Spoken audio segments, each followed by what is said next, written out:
اعوذ باللہ من الشیطان الرجیم بسم اللہ الرحمن الرحیم الحمد للہ والصلاة والسلام علی رسول اللہ وآلہ آل اللہ واللعنۃ الدائمۃ علی اعدائہم اعداء اللہ من یوم عداوتہم الی یوم لقاء اللہ اما بعد فقال اللہ تبارک و تعالی فی کتابہ المجید و فرقانہ الحمید اعوذ باللہ من الشیطان الرجیم ولا تحسبن الذین قتلوا فی سبیل اللہ اموات بل احیاء عند ربہم یرزقون صدق اللہ العلی العظیم۔ درود پڑھیے محمد وعلی محمد۔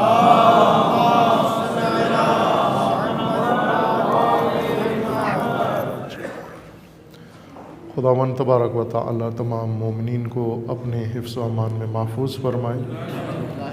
تمام مومنین کی حفظ و سلامتی کے لیے صلوات پڑھیے محمد وعلی محمد۔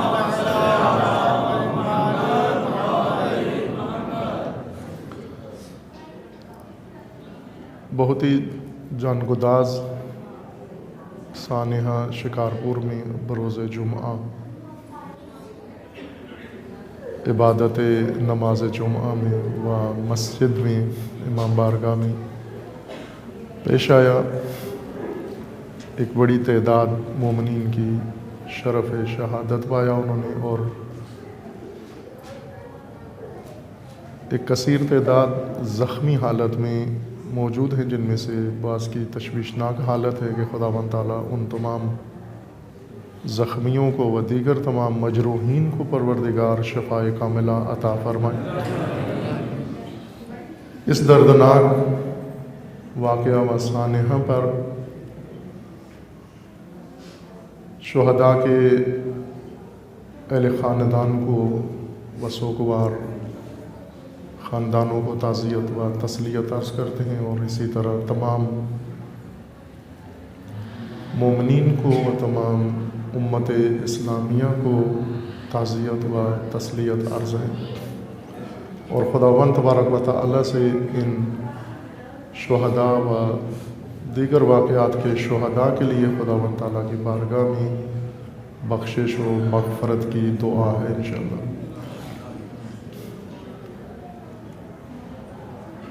یہ نہ پہلا واقعہ ہے اور نہ آخری واقعہ ہے جو صورتحال موجود ہے اس وقت عالمی سطح پر، اور اسی کے سائے میں ملکی سطح پر پاکستان کے اندر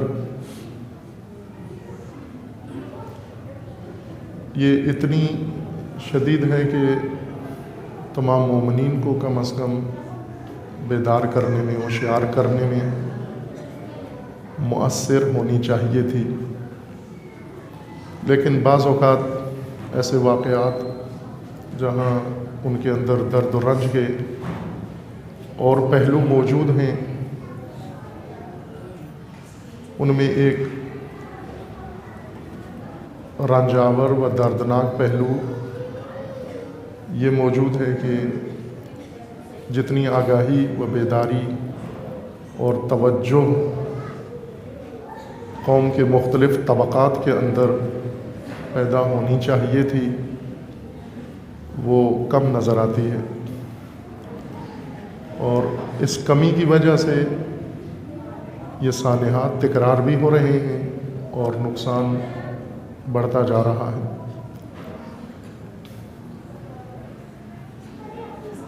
کئی پہلو ہیں ان واقعات کے، اور ہر پہلو توجہ طلب ہے، خصوصاً ذمہ دار افراد، لیکن کچھ ایسے پہلو ہیں جو فرد ملت سے مربوط ہیں۔ ان سانحات کو روکا جا سکتا ہے، انہیں کنٹرول کیا جا سکتا ہے، لیکن جو امیدیں ہم باندھ کے بیٹھے ہوئے ہیں یا جن سہاروں کے بھروسے پر ہم چل رہے ہیں، وہ ناکافی ہیں۔ متعدد مقامات پر مجالس کے اندر مومنین کی خدمت میں یہ عرض کیا ہے، یہ محاورہ جو عام طور پر روزمرہ زندگی میں استعمال کیا جاتا ہے، ڈوبتے کو تنکے کا سہارا، عملی طور پر بحیثیت قوم ہم تنکوں کا سہارا ڈھونڈتے ہیں، اس محاورے پر عمل پیرا ہیں ہم۔ اور یہ چیز آپ جانتے ہیں کہ ڈوبتا انسان جب تنکوں کا سہارا لیتا ہے تو تنکے ڈوبتے کو نہیں بچاتے بلکہ ڈوبنے والا تنکے کو بھی ڈبو دیتا ہے۔ یہ حالت ہے ہماری اس وقت ملکی طور پر اور قومی سطح پر کہ کچھ تنکے ہم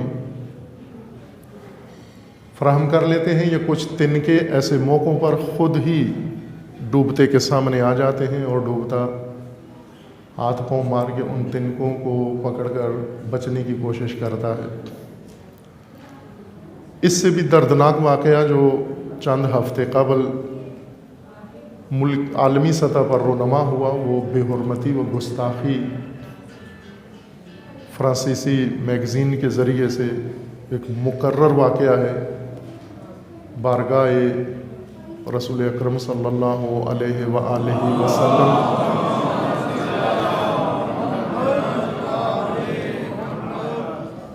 کہ جو باقاعدہ ایک اسٹریٹجی کے طور پر مغربی دنیا نے شروع کیا ہے اور وقفے وقفے سے اس کا تکرار کرتے ہیں،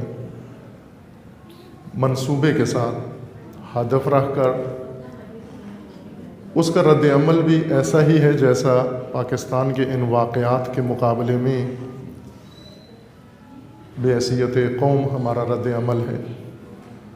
یہ واقعات در حقیقت امتحان ہیں، جس طرح اللہ تعالیٰ نے قرآن کریم میں فرمایا ہے کہ مومنوں کا خصوصاً امتحان لیا جائے گا، جو دعوی ایمان رکھتے ہیں، آمنا کہتے ہیں اور اپنے آپ کو صف مومنین میں شمار کرتے ہیں یا مومنین میں نمایاں چہرہ بناتے ہیں، ان کا امتحان بھی ہوگا اسی درجے کا جس درجے کے ان کے دعوے ہیں۔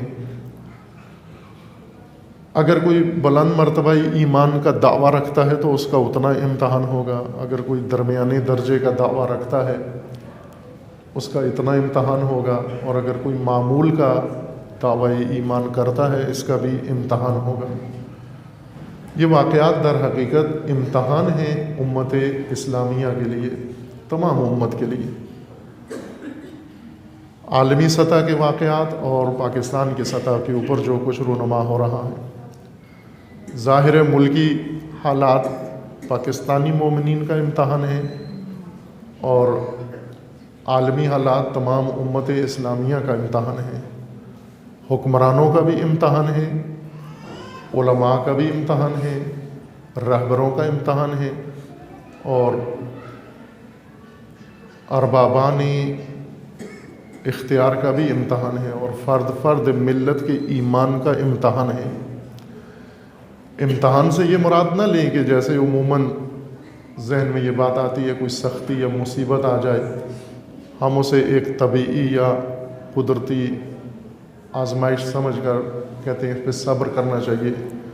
مقصود یہ ہے کہ ہمارے ایمانوں کو آزمایا جا رہا ہے یا ہمارے دعووں کی قلعی کھولی جا رہی ہے کہ تم کتنے سچے ہو اپنے ایمان میں۔ یہ امتحان صداقت اور کذب معلوم کرنے کے لیے، جس طرح قرآن کریم نے متعدد مقامات پر اللہ تعالیٰ نے فرمایا ہے کہ ہم سختیوں میں آزمائشوں میں ڈالیں گے تاکہ جھوٹوں میں اور سچوں میں فرق نظر آ جائے، مومن میں اور غیر مومن میں فرق معلوم ہو جائے، مجاہد میں اور غیر مجاہد میں فرق معلوم ہو جائے۔ یہ فرق نمایاں کرنے کے لیے امتحان ہے، ورنہ اللہ کی ذات کو علم ہے ہماری حیثیت کا اور ہمارے مقامات کا۔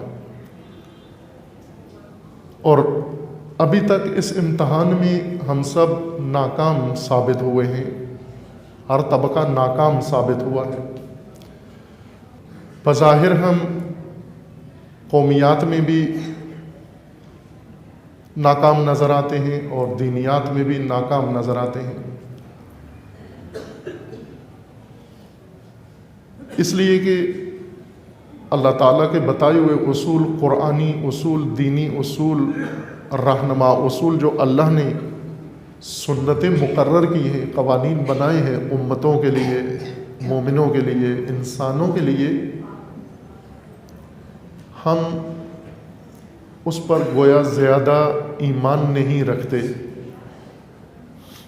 خود ساختہ راہوں پر زیادہ ایمان ہے، بھیڑ چال زیادہ ہمیں کرامت نظر آتی ہے، الہی اصولوں کو نظر انداز کرتے ہیں، اپنی خود ساختہ منطق کے ساتھ، اپنی خود ساختہ تجربوں کی روشنی میں قرآنی اصولوں کو و الہی اصولوں کو چھوڑ دیا ہے۔ رسول اللہ صلی اللہ علیہ وآلہ وسلم کی بے حرمتی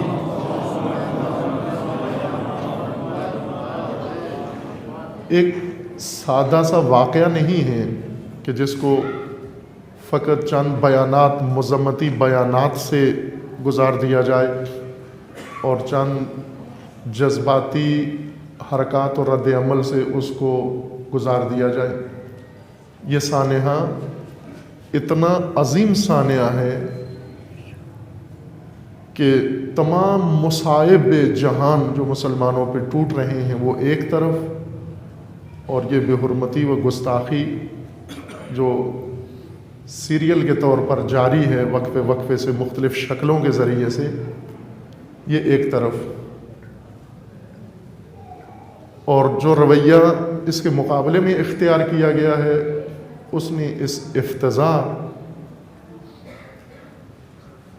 کی برائی میں اور اس کی قباحت میں اور اضافہ کر دیا ہے۔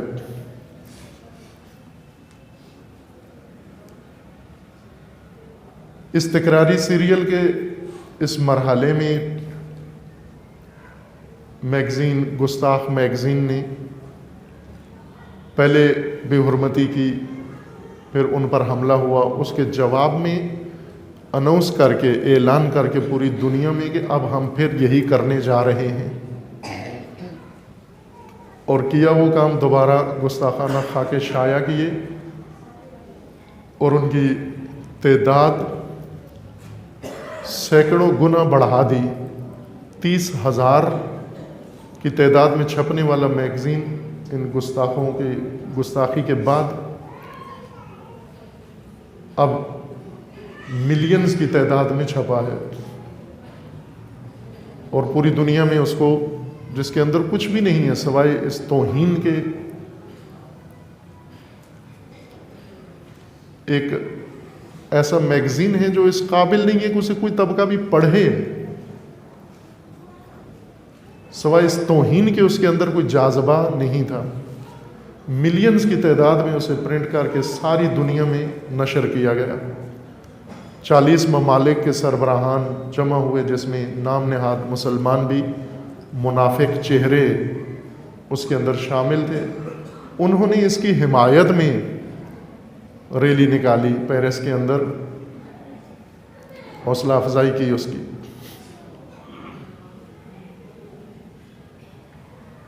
یہ جہالت کا نتیجہ نہیں ہے، نہ تعصب کا نتیجہ ہے۔ جس طرح عموماً مذہبی دنیا ایک دوسرے کے مقدسات کی بے حرمتی کرتی ہے، یہ پاکستان میں عام رواج ہے، ایک دوسرے کے مذہب پر کیچڑ اچھالنا، اس کو عقیدت سمجھا جاتا ہے، اس کو فضائل کہتے ہیں۔ دوسرے کے مذہب پہ حملہ کرنے کا نام فضائل رکھا گیا ہے۔ اب جب دوسرے کے مذہب کی بے حرمتی ایک مذہب کے لیے فضیلت بن جائے، شرف بن جائے، تو پھر ظاہر ہے جنت جانے کا ذریعہ یہی ہے کہ آپ جتنا دوسرے کے مذہب کی توہین کرو گے اتنی جنت زیادہ کھلی ہوتی جا رہی ہے آپ کے لیے۔ اور رد عمل اس کا یہ ہے کہ مسلمانوں کو، مومنوں کو، نمازیوں کو قتل کرنا یہ مزید وسعت جنت کا سبب بنتا جا رہا ہے۔ ایسا دین جس کی بنیاد مقدسات کی بے حرمتی پر رکھی جا رہی ہو، اس میں یہی صورتحال ہوگی جو ابھی بنتی جا رہی ہے۔ بعض اوقات تعصبات کی وجہ سے یہ عمل کیا جاتا ہے، جیسے پاکستان میں بعض موقعوں پر ہوتا ہے، تعصبات کی وجہ سے۔ بعض اوقات جہالت کی بنا پر یہ عمل تکرار ہوتا ہے۔ ایک طبقہ دوسرے طبقے کے مقدسات پر حملہ کرتا ہے جاہل ہونے کی وجہ سے، لیکن جو کچھ مغربی دنیا کر رہی ہے، شیطانی طاقتیں جو کچھ کر رہی ہیں، یہ نہ تعصب ہے نہ جہالت ہے، یہ تعمد ہے، عمدی کارروائی ہے، ایک منصوبے کا حصہ ہے، ایک پلاننگ کا حصہ ہے، ایک جنگ ہے، اس جنگ کا یہ حربہ ہے، ایک تصادم ہے اس وقت جاری دنیا کے اندر، یہ اس جنگ کا ایک حملہ ہے، یلغار ہے، ایک فوج نے دوسرے قوم کے اوپر یا ایک طبقے کے اوپر حملہ کیا ہے، یہ حملہ ہے، نہ جہالت ہے نہ تعصب ہے۔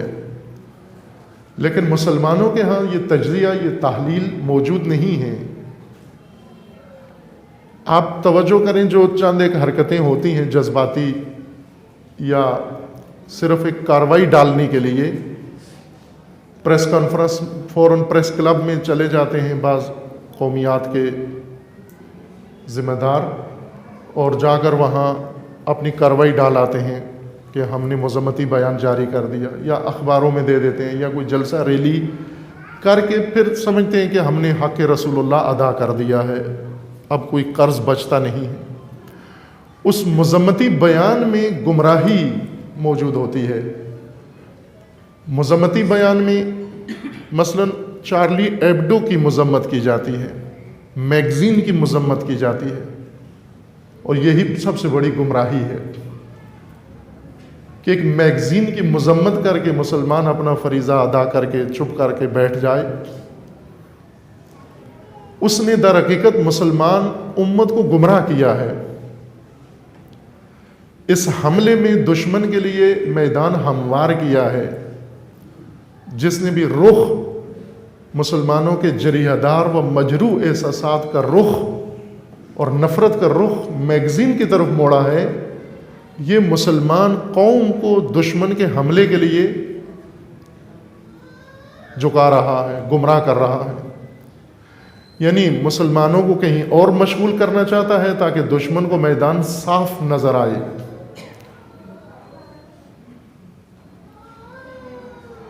ابھی پاکستان کے اندر دہشت گردی کے خلاف ماحول بنایا گیا ہے میڈیا کی مدد سے، لوگوں نے اور سیاسی جماعتوں نے، پارٹیوں نے۔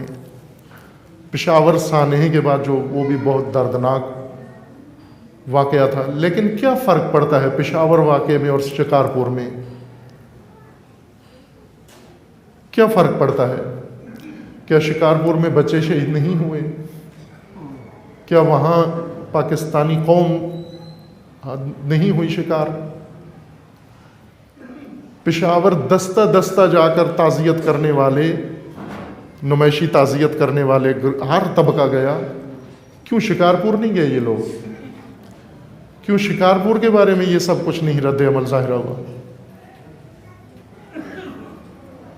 یہ کیا دہشت گردی کے خلاف کارروائی ہے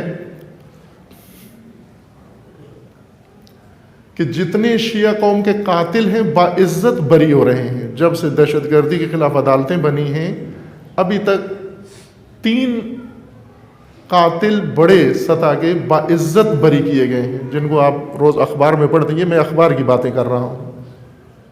باعزت بری کر دیا گیا ان کو۔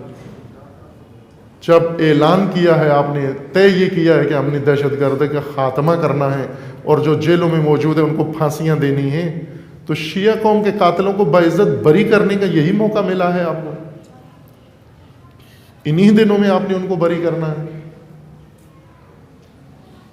3 دن پہلے ایک جماعت کو بری کیا گیا، اس سے پہلے مسجد نجف کے ذمہ داروں کو بری کیا گیا، اس سے پہلے ملتان واقعہ کے ذمہ داروں کو بری کیا گیا۔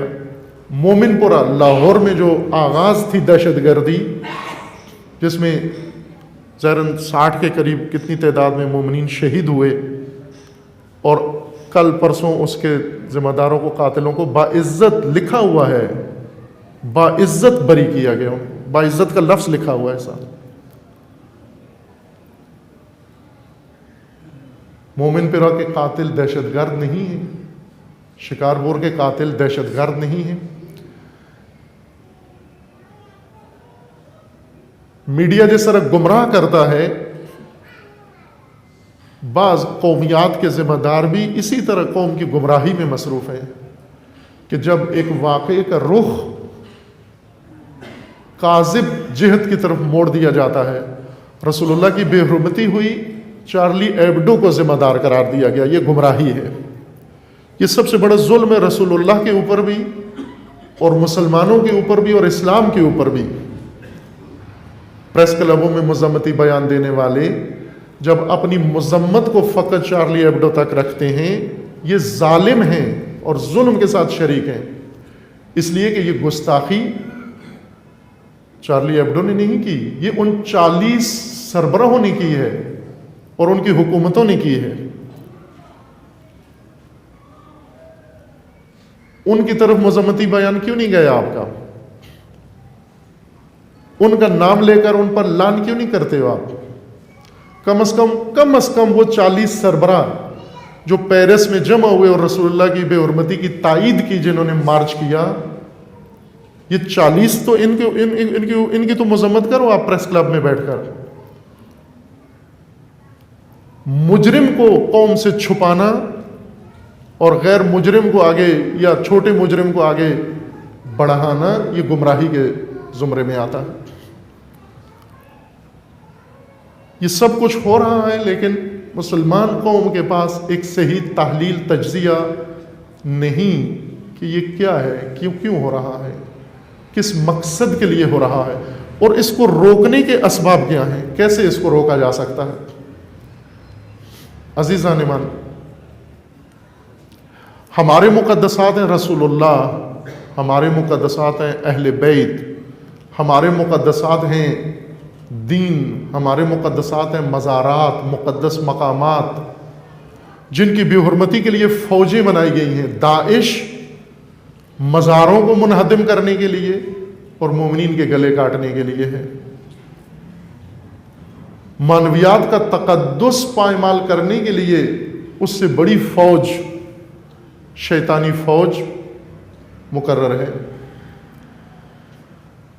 جنہوں نے رسول اللہ کی ذات پر حملہ کیا اور توہین آمیز خاکے شائع کیے اور جو مقدس مقامات کی بے حرمتی کے لیے لشکر و فوج بنا کر آئے، یہ دو نہیں ہیں، ایک گروہ ہے۔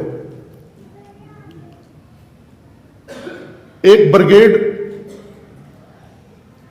ایک محاذ پر حملے کر رہا ہے مقدسات کے اوپر، دوسرا بریگیڈ عراق و شام کے اندر، اور ایک بریگیڈ پاکستان کے اندر۔ یہ ایک فوج کے بریگیڈ ہیں سارے۔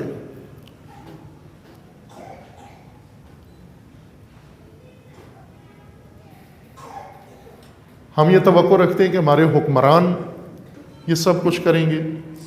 یہ حکمران جو پاکستان کو آگ لگانے والوں کے لیے اتنا احترام قائل ہیں، پاکستان کو اس جہنم میں دھکیلنے والوں کے لیے کتنا احترام ہے پاکستان کے اندر؟ کیا سعودی عرب اور اس کے حکمرانوں کا احترام پاکستان میں نہیں پایا جاتا؟ نظر بند حکمران سابقہ بے تاب ہے تعزیت و تسلیت کہنے کے لیے کہ میں سعودی عرب جاؤں، جا کر تعزیت کہوں۔ کس چیز کی قیمت ادا کرنے جا رہے ہیں؟ اتنا احترام پاکستان کو جہنم بنانے والوں کا۔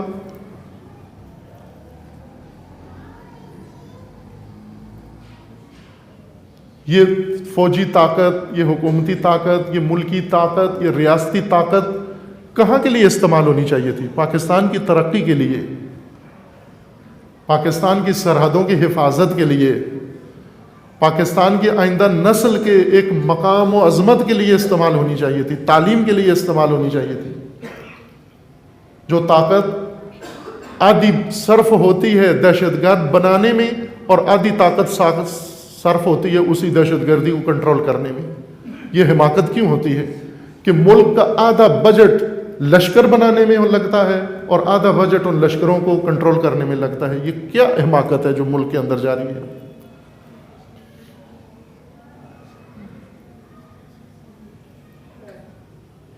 کتنا بجٹ لگا یہ لشکر بنانے میں؟ آسان نہیں ہے۔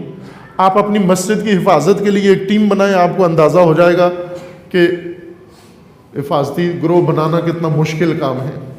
اتنا مشکل تو ہے نا کہ شکارپور میں کوئی حفاظتی انتظام نہیں تھا. اگر آسان ہوتا تو بنایا ہوا ہوتا انہوں نے. کتنی آسانی سے دہشت گرد آیا, مسجد کے اندر گھسا, صفوں میں گیا اور جا کر اتنا نقصان کر دیا اس نے. کیا کوئی شرمندہ ہے اس پر؟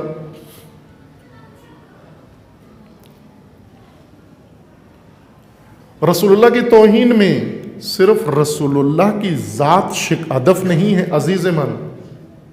یہ نہیں چاہتے کہ ایک شخصیت, مقدس شخصیت کا احترام دنیا میں کم کریں. یہ ایک ہدف ہے ان کا. اگلا ہدف ان کا یہ ہے کہ مسلمانوں کی تذلیل کریں, تحقیر کریں, توہین مسلمانوں کی کریں.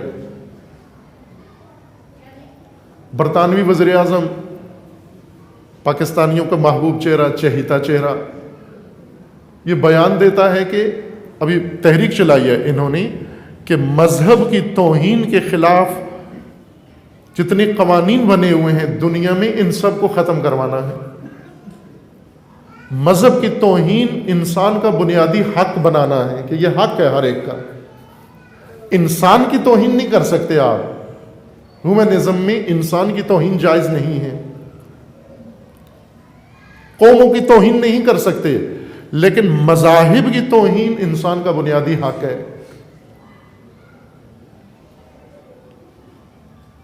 باقاعدہ تحریک چلائی ہے انہوں نے, ابھی شروع ہے, زوروں پر ہے.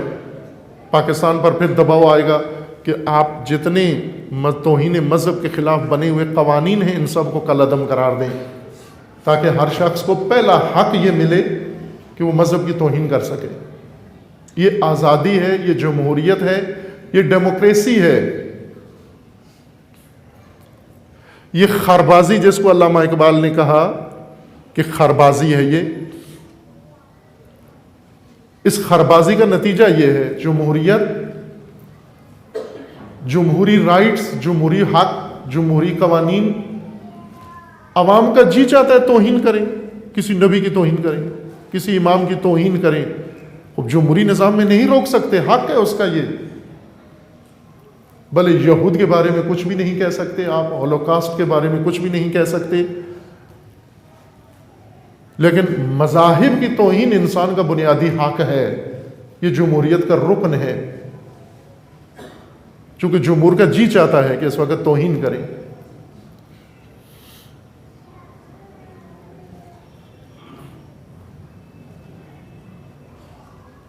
رسول اللہ کی توہین کی, مسلمانوں کی تحقیر, توہین و تذلیل, ایک بڑا ہدف ان کا اسلام ہراسی. رہبر معظم نے اس حرکت کے کچھ حصوں سے پردہ اٹھایا. اپنے پیغام میں جو یورپی جوانوں کے نام لکھا خط, اس میں فرمایا کہ ایک ہدف ان کا اسلام سے ہراساں کرنا ہے. موجودہ دنیا کو, مغربی دنیا کو, آنے والی نسلوں کو ہراساں کرنا ہے, ڈرانا. ایک طریقہ یہی ہے کہ آپ مسلمانوں کو اشتعال دلائیں, مشتعل کریں. مثلا آپ کسی کو ڈرانا چاہتے ہیں کہ یہ بہت خوفناک آدمی ہے. گھروں میں بھی ایسے ہوتا ہے.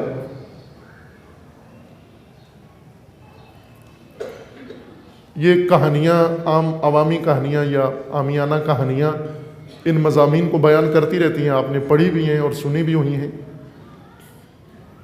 کہ جو لوگ کسی سے کسی کو ڈراتے ہیں, ایک حربہ ہے ان کے پاس. وہ کہانی بچپن کی سنی ہوئی کہ بادشاہ وزیر تھا, حسود, حسد کرنے والا. اس نے بادشاہ اور وزیر کے درمیان تعلقات خراب کرنا چاہے, ایک دوسرے سے ڈرانا چاہا. بادشاہ کو جا کر کہا, وزیر کو جا کر کہا کہ بادشاہ کو مثلا لہسن بہت اچھا لگتا ہے کھانا, تھوم. اور بادشاہ کو یہ جا کر کہا کہ یہ وزیر, اس کو بتایا گیا ہے کہ شاہ کو لہسن کی بدبو اچھی نہیں لگتی, بو.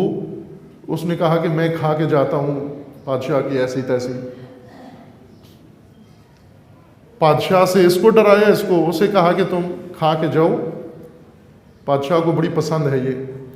یہ کھا کے گیا، ادھر سے بادشاہ کو کان بھرے ہوئے تھے کہ یہ تیری ضد میں لہسن کھا کے آیا ہے. بادشاہ نے سر قلم کر دیا اس کا. اشتعال دلانا مسلمانوں کو، مشتعل ہو کر ایسے اقدامات کریں جس سے دنیا کو اسلام سے ڈرایا جائے کہ اسلام قتل و غارت ہے، اسلام فقط دہشت گردی ہے، اسلام غیر انسانی کاموں کا نام ہے. یہ چہرہ دنیا کے سامنے پیش کرنے کے لیے جہاں اور بہت سارے بریگیڈ و اقدامات کیے انہوں نے بنائے، مشتعل کرنا، یہ اشتعال انگیز کاروائی اس لیے تھی تاکہ اسلام ہراسی کا یہ چیپٹر آگے بڑھے، ہراساں کیا جائے.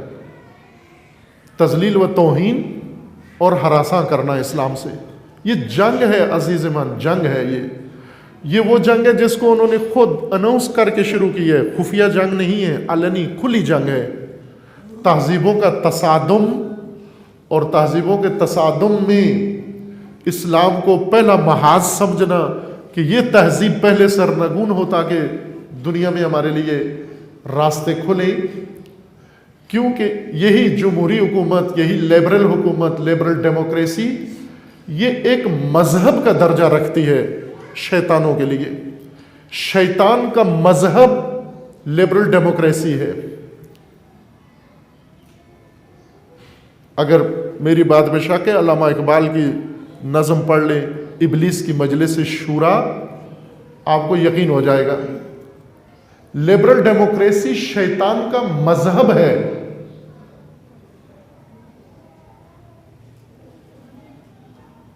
اور یہ ان کے لیے مقدس ہے. اس مذہب کو عالمی مذہب بنانا ہے، یعنی لوگوں کا عقیدہ خدا کے بجائے ہیومنزم پر ہو، لیبرل ڈیموکریسی کی بنیاد. انبیاء کے بجائے ان شیطانی طاقتوں پر ہو. مقدس کتابوں کے بجائے ان کے من گھڑت قوانین پر ہو.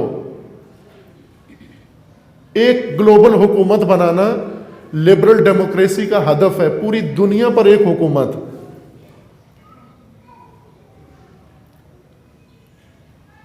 عالمی جمہوری نظام، لبرل نظام، یہ موقع کس نے دیا؟ ان لوگوں نے دیا جو آج اس کا شکار ہو رہے ہیں، جن کو اللہ نے عالمی نظام بنا کے دیا، جن کو خدا نے عالمینی رسول دیا، جن کو اللہ نے عالمین کے لیے امامت کا، ولایت کا نظام دیا کہ یہ میں نے عالمین کے لیے تمہیں عطا کیا ہے اور تمہارا فریضہ عالمین پر اس کو لاگو کرنا ہے.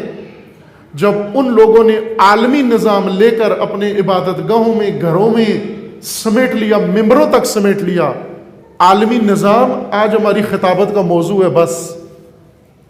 عالمی نظام آج ہماری ایک رسم ہے وہ بس. عالمی نظام آج ایک عقیدہ ہے وہ بس. ہم عالمین کی طرف اس کو پہنچا نہیں سکے، عالمی پیغام اس کو بنا ہی نہیں سکے. معتقدین امامت اللہ کے عالمی نظام کو ابھی تک ہضم نہیں کر پائے. نسلیں گزر گئیں، 1400 سال سے یہ امانت اللہ کی عالمی نظام ان کے پاس موجود ہے، لیکن عالمی نظام اپنے محلے میں عالمی نظام کو ابھی سمجھنے سے قاصر ہے.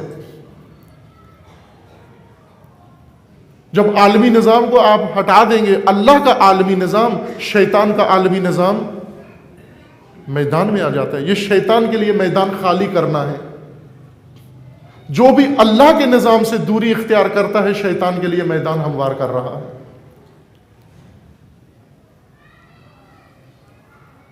مہدویت عالمی نظام کا نام ہے، امامت عالمی نظام کا نام ہے، ولایت عالمی نظام کا نام ہے. آپ فقط قرآن کریم کی حد تک ہی اگر رہیں اور کسی اور اسلامی منبع سے استدلال نہ کریں، قرآن آپ کو ہر آیت میں بول کے کہہ رہا ہے کہ یہ دین، اس کا مخاطب ہے ایھا الناس، انسانیت اس کا مخاطب ہے،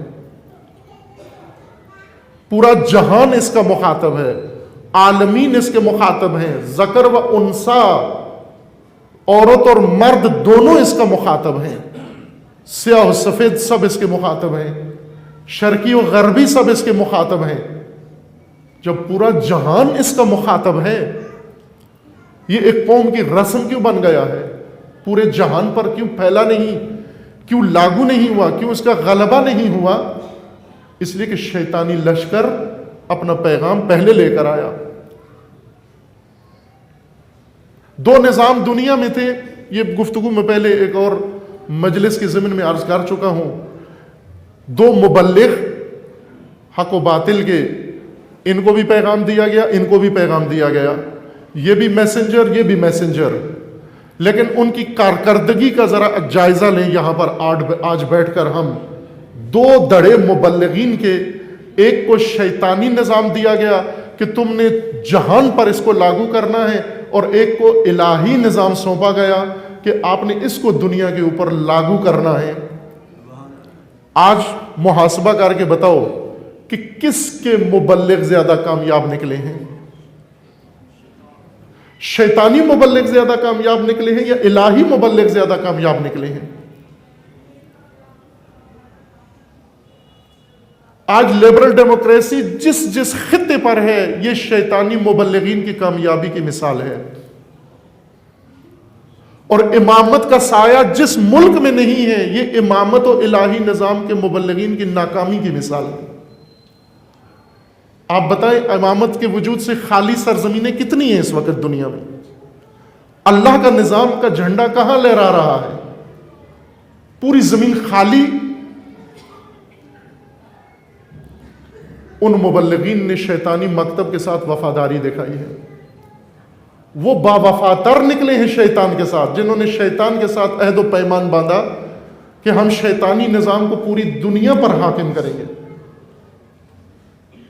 اور اتنی کامیابی ان کو نصیب ہوئی، الہی نظام کے مبلغین کو بھی اپنا مجذوب بنا لیا، عاشق بنا لیا۔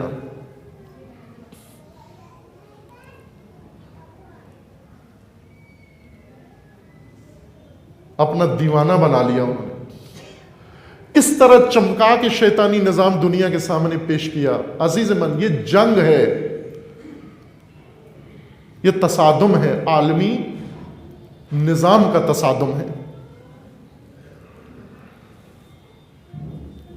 جب تک مسلمان درست متوجہ نہیں ہوتا، پریس کلبوں کے مذمتی بیان مسلمان کو نہیں بیدار کر سکتے، یہ گمراہی میں زیادہ اضافہ کرتے ہیں۔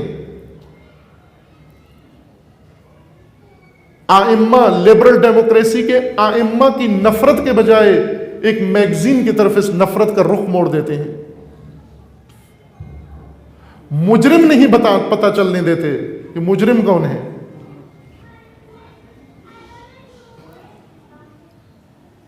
کون سے فرد ہے پاکستان میں جسے نہ معلوم ہو، کوئی میڈیا میں، کوئی حکمران طبقے میں، سیاستدانوں میں، مذہبی جماعتوں میں، کون سا ایسا فرد ہے جس کو یہ معلوم نہ ہو کہ پاکستان میں شیعہ کشی کے اندر سعودی عرب سب سے زیادہ دخل رکھتا ہے؟ کوئی فرد پاکستان میں جسے نہ معلوم ہو، لیکن کسی کی زبان سے سنا ہے آپ نے؟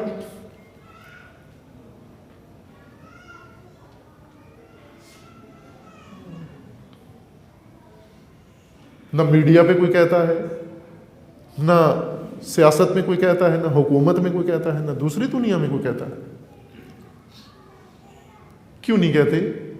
اس لیے کہ شیطانی فضلہ اتنا ان کے پیٹ میں بھرا ہوا ہے، گلے تک آیا ہوا ہے، زبان نہیں چلتی، اس تک بھرا ہوا ہے اس میں۔ کون ہے شکارپور واقعے کا اصلی مجرم؟ کون ہے مومن پورہ کا مجرم؟ یہ کیوں ایسے ملک میں ہو رہا ہے کہ جب دہشت گردوں کو پھانسی پہ لٹکایا جا رہا ہے، جتنے بڑے واقعات کے شیعہ قاتل تھے، شیعہ قوم کے قاتل، ان کو باعزت بری کیا جا رہا ہے،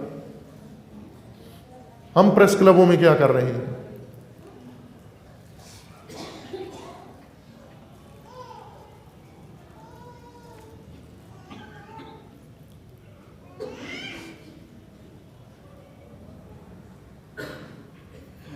یہ امانت ہے ہمارے پاس، اللہ کا نظام امانت ہے ہمارے پاس، یہ امتحان ہے ہمارا، ہمارے مومن ہونے کا امتحان ہے، درجہ بندی ہو رہی ہے، کتنے مومن ہیں ہم۔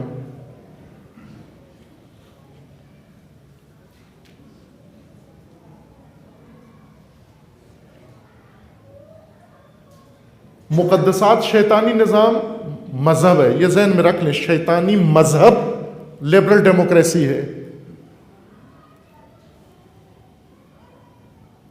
علامہ اقبال نے، میں نے حوالہ بھی دے دیا آپ کا، علامہ کے بہت سارے کلام اس کے بارے میں ہیں، لیکن خصوصاً ابلیس کی مجلس شورا یہ اسی موضوع کے اوپر ہے کہ لبرل ڈیموکریسی، لبرل جمہوریت جو امریکہ کی امامت میں شیطانی نظام بن کر دنیا پہ چھا رہا ہے، یہ آمریت کے بدن پر، آمریت کے ڈھانچے پر شیطانی لبادہ بنا کے لگایا گیا ہے، پہنایا گیا ہے۔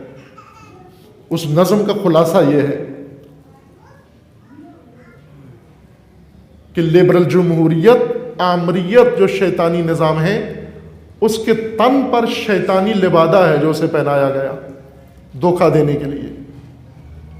یہ ان کا مذہب ہے، یہ مذہب عالمی بن گیا ہے۔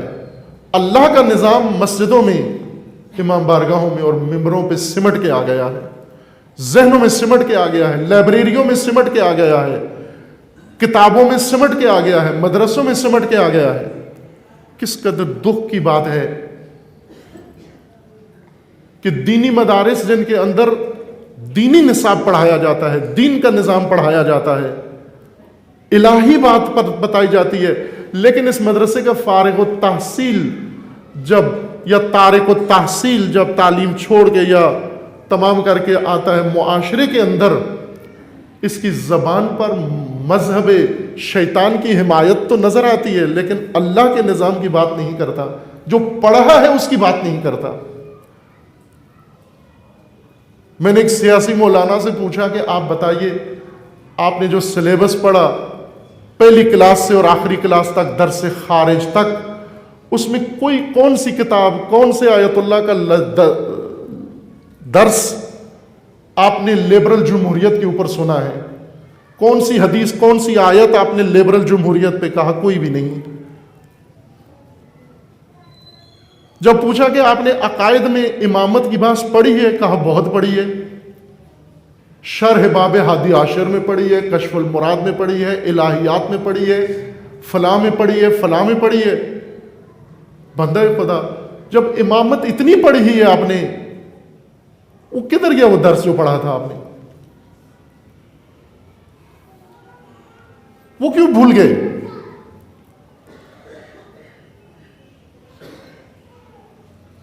وہ صرف ممبروں پہ تذکرے کے لیے ہے؟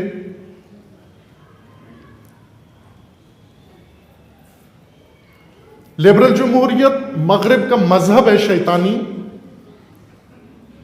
اور یہ جنگ، جس جنگ میں یہ حملے ہیں، یہ برگیڈ، مختلف برگیڈ ہیں، داعش ایک برگیڈ ہے اسی شیطانی نظام کا، اسلام ہراسی کے لیے۔ داعش کا کام وحشت و دہشت لوگوں کے دلوں میں، مسلمان و غیر مسلمان کے دل میں بٹھانا، تاکہ لوگ اسلام کا بھول کے بھی، خوابوں میں بھی نام نہ لیں، چونکہ آخر اینڈ یہ ہے اسلام کا، یہ بنائے گا۔ یہ ایک برگیڈ ہے۔ چارلی ایبڈو ایک اور برگیڈ ہے، میڈیا ایک برگیڈ ہے شیطانی نظام کا۔ ہالی ووڈ اور بالی ووڈ یہ دونوں برگیڈ ہیں۔ آپ توجہ کریں، ایٹ اے ٹائم یہ کام ہوا۔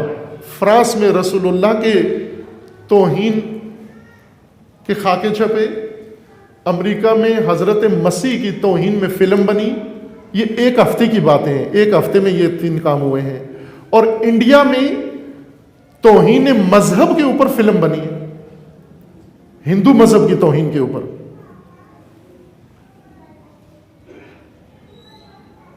ایک ہفتے میں 3 کام 3 سٹیشن پر ہوئے، یہ ایک برگیڈ ہے۔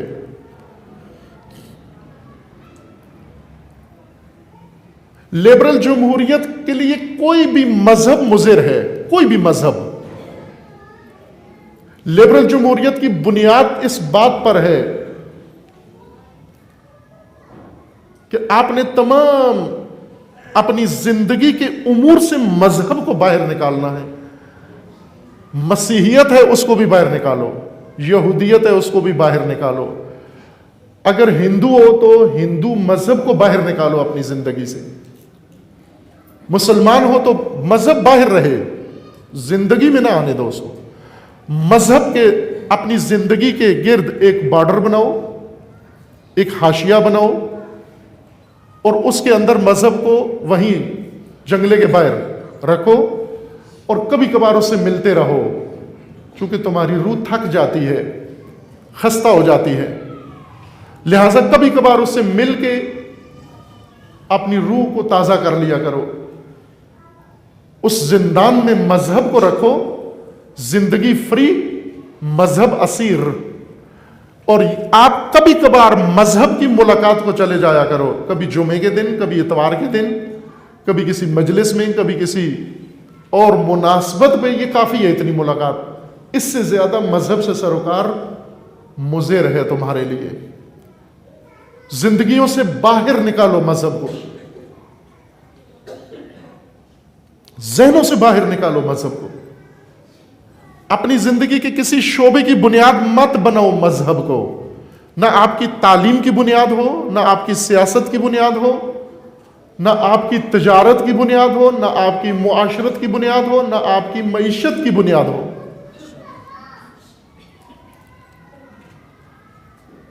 کسی شعبے میں مذہب بنیاد نہ بنے. بھلے ایک شو پیس ہو, ایک نفسیاتی اثر ہو کہ کبھی کبھار انسان جاتا ہے شو پیس سے مل کے آ جاتا ہے. ایسے لوگ ہیں, آپ جب آپ کا دل گھبراتا ہے تو کہتے ہیں چلیں آج ان کے پاس جاتے ہیں, گپ شپ ہوگی. مذہب کو ہم نے تفریح کے لیے, گپ شپ کے لیے رکھا ہوا ہوتا ہے کہ جب غیر دینی حیات تھکا دیتی ہے ہمیں, الجھا دیتی ہے ہمیں, اور گرے پڑ جاتی ہیں, اس کو کھولنے کے لیے کہ دعا کرانے, کہیں آنسو بہانے, کہیں خوش ہونے مذہب کے پاس چلے جاتے ہیں, تاکہ غیر دینی زندگی نے جو الجھنیں پیدا کی تھیں وہ مذہب سے ملاقات میں. اگر کوئی پیر صاحب جیل میں چلے جائیں, مرید کو یہ نہیں احساس ہوتا کہ پیر باہر آ جائے, مرید جیل میں دعا کرانے چلا جاتا ہے کہ بابا جی یہی التماس ہے دعا, آپ اندر ہی ٹھیک ہیں, باہر اندر آپ کے لیے کوئی فرق نہیں پڑتا, لیکن میری زندگی میں مشکل پیدا ہو گئی, ذرا دعا کر دیجئے, جیل کے اندر ہی. پیر صاحب اسپتال میں ہیں, ان کے پاس علاج کے لیے مثلا نہیں ہے, ڈاکٹر نہیں ہے, مشکلات ہیں, لیکن مرید کو پیر کی بیماری سے کوئی سروکار نہیں ہے, مرید وہاں بھی التماس دعا کے لیے پہنچ جاتا ہے, فون کرتا ہے. میں خود اس واقعے کا اپنی آپ بیتی بتاتا ہوں آپ کو. بچہ تھا چھوٹا, وہ بیمار ہو گیا, اس کا آپریشن تھا. قم کی بات ہے, جب قم میں زیر تعلیم تھے. چھوٹا بچہ بیمار ہو گیا, میں اس کو لے کے گیا ایمرجنسی وارڈ میں. انہوں نے فوراً اس کو آپریشن تھیٹر میں ڈاکٹر نے بھیج دیا. میں تھیٹر کے باہر ابا کا بامی کھڑا ہوا تھا وہاں. اب ظاہر ہے وہ تو ہے ہی علماء کا شہر ہے, اور ایک اور مومن آئے, وہ ایک اسٹریچر کے ساتھ ساتھ ان کا مریض بھی آپریشن کے لیے اسی تھیٹر میں انہیں بھی لے جایا گیا. یہ ایرانی تھا, اور آ کر مجھے ملا آگے بڑے ادب احترام سے, اور کہا کہ آغا سید, آپ طلبہ بھی ہو, آپ سید بھی ہو, آپ آل رسول بھی ہو, آپ یہ میرا مریض ہے, یہ حالت بہت خراب ہے اس کی, آپ دعا کرو. میں نے ایک ہیلے کے طور پر تو اس کو تھیٹر میں بھیج دیا ہے, لیکن آپ دعا کرو گے تو اس کو شفا ملے گی. میں نے اسے کہا بھائی ٹھیک ہے دعا کریں گے, آپ لے جاؤ اندر, لیکن وہ چھوڑ نہیں رہا تھا کہ آپ دعا کرو اللہ اس کو شفا دے. اب میں دل میں سوچ رہا تھا کہ اس کو یہ نہیں پتا کہ پیر کا اپنا بچہ اندر گیا ہوا ہے, اگر اتنی دعا میں اثر ہوتا تو وہ ٹھیک ہو جاتا. کتنا سادہ آدمی ہے یہ, بجائے اس کے کہ مجھ سے پوچھتا جی کہ یہاں کیسے آنا ہوا, آپ کیسے آپریشن تھیٹر کے سامنے ہو. دونوں کی مشکل پیر مرید کی ایک جیسی مشکل ہے دونوں کی. اس نے نہیں پوچھا کہ آپ کیوں کھڑے ہو یہاں, آپ کی کیا مشکل ہے, آپ کیوں یہاں اس جگہ پر آئے ہو, یہ نہیں پوچھا. کہا میرے لیے التماس دعا. یہ ہم نے اسلام کا حال بنا لیا. اسلام فقط التماس دعا کے لیے ہے. اس جنگلے کے اندر بند، اور ہم آزاد، ہمارے گھر آزاد، ہماری زندگیاں آزاد، ہماری سیاست آزاد، ہماری تعلیم آزاد، ہماری معیشت و معاشرت آزاد، ہمارے روابط آزاد، التماس دعا کے لیے اس مقدس کے پاس آ جاتے ہیں۔ لبرل ڈیموکریسی کا مطلب یہی ہے کہ دین نامی چیز کو زندگی سے باہر نکال کر اسے جنگلے میں بند کر دو۔ آپ دین کے نکلنے سے کیا ہوگا؟ تمہیں کیا فائدہ ہے؟ اگر ہماری زندگیوں سے دین نکل جائے، شیطان کا کیا فائدہ ہے اس میں؟ شیطان کا فائدہ یہ ہے کہ جو میدان دین چھوڑے گا وہ شیطان کے ہاتھ آئے گا۔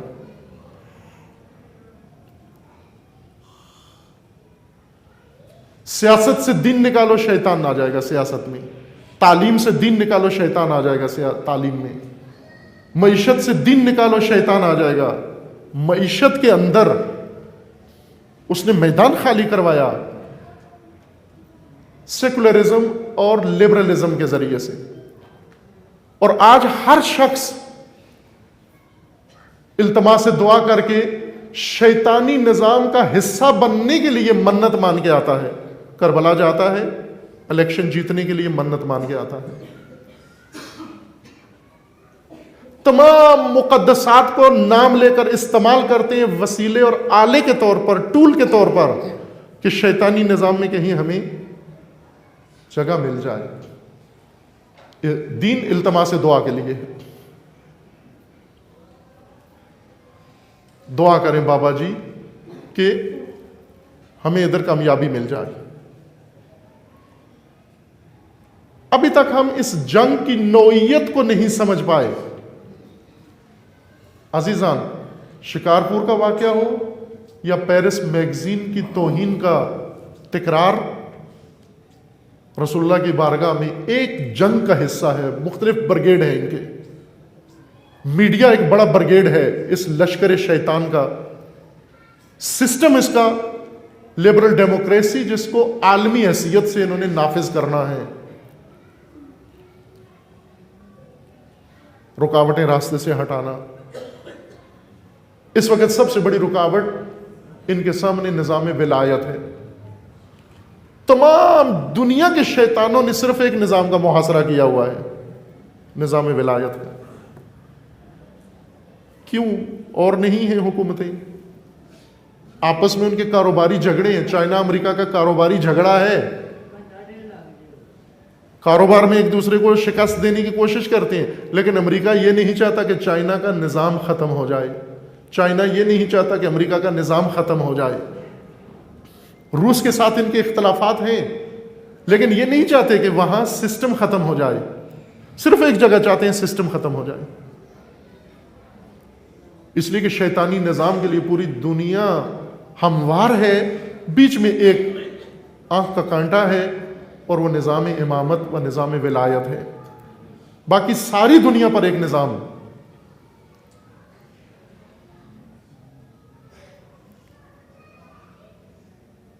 اسلام کی طرف رجحان ختم کرنے کے لیے داعش برگیڈ بنایا، اسلام ہراسی کے لیے میڈیا بنایا،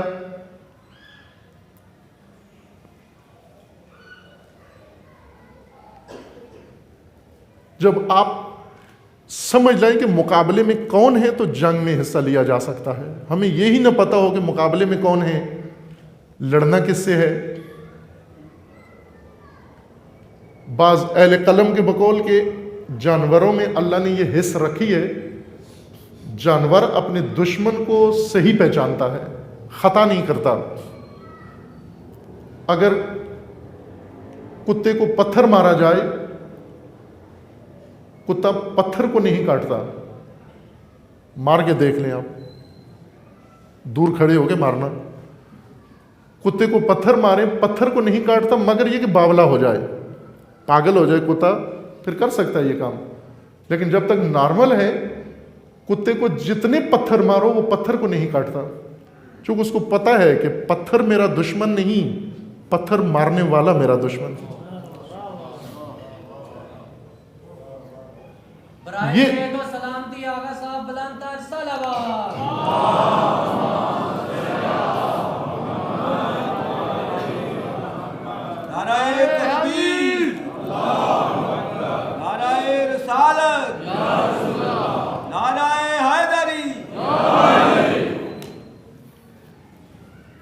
ہمیں یہ تو سمجھ میں آئے کہ آپ کا پالا کس سے پڑا ہوا ہے؟ کیا فقط میگزین ہے ہمارے مقابلے میں؟ کیا فقط ایک ٹی وی اینکر ہے آپ کے مقابلے میں؟ کیا فقط ایک درندہ گروہ ہے آپ کے مقابلے میں؟ داعش ایک درندہ گروہ ہے جو دشمن نے بنایا ہے.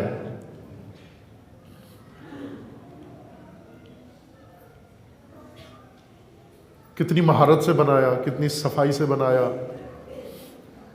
اگر داعش ختم ہو جائے آپ چین کی نیند نہ سوئیں، اس لیے کہ داعش گر ابھی زندہ ہے، داعش ساز ابھی زندہ ہے.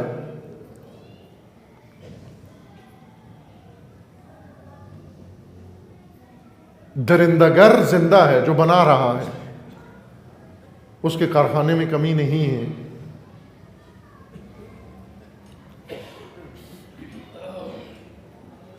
مسلمانوں کو آگاہی کی ضرورت ہے، پتہ چلے کہ جنگ کس کی ہے، کس نے لڑنی ہے، کس محاذ پہ لڑنی ہے، اور کہاں گمراہی ہے، کہاں غلط جہت و غلط راستہ دیا جا رہا ہے. یہ سانحات روکے جا سکتے ہیں عزیز من اگر یہ آگاہی ہمارے اندر پیدا ہو. نہ عالمی سطح پر گستاخی تکرار ہو سکتی ہے اور نہ پاکستان کی سطح پر شکارپور کا واقعہ تکرار ہو سکتا ہے. ملت کی بیداری، آگاہی و توجہ، پہچان، دشمن کی پہچان. ایک پورا عشرہ آپ ہی کے شہر میں مومنین کی خدمت میں 1-2 سال قبل بیان ہوا ہے. اسی آگاہی کے لیے دشمن کی پہچان دین اتنی ہی ضروری قرار دیتا ہے جتنی دین کی پہچان، جتنی اللہ کی پہچان، جتنی نبوت کی پہچان، جتنی امامت کی پہچان، اتنی تاکید یا اس سے بھی زیادہ تاکید ہے دشمن کو پہچاننے کے لیے.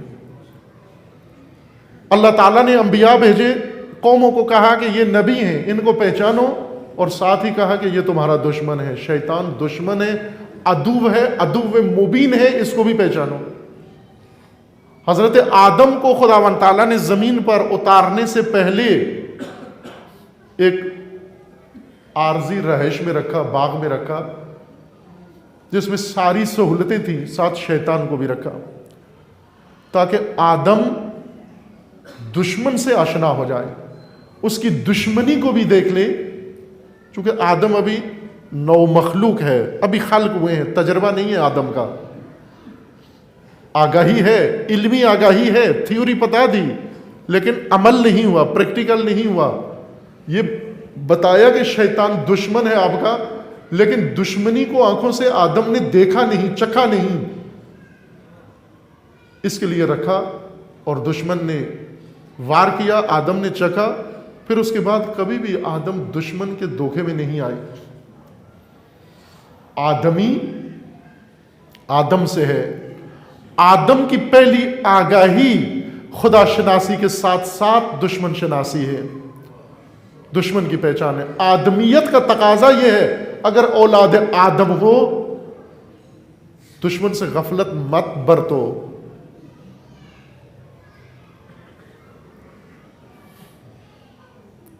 بھلے مسلمانوں کے اندر فرقے ہیں، ان فرقوں میں تعصب ہے، فرقہ واریت ہے، یہ بھی قباحت ہے، یہ غلط ہے، قابل مذمت ہے، اس کو ختم ہونا چاہیے. لیکن اس وقت مسلمان فرقہ واریت میں نہیں گرفتار.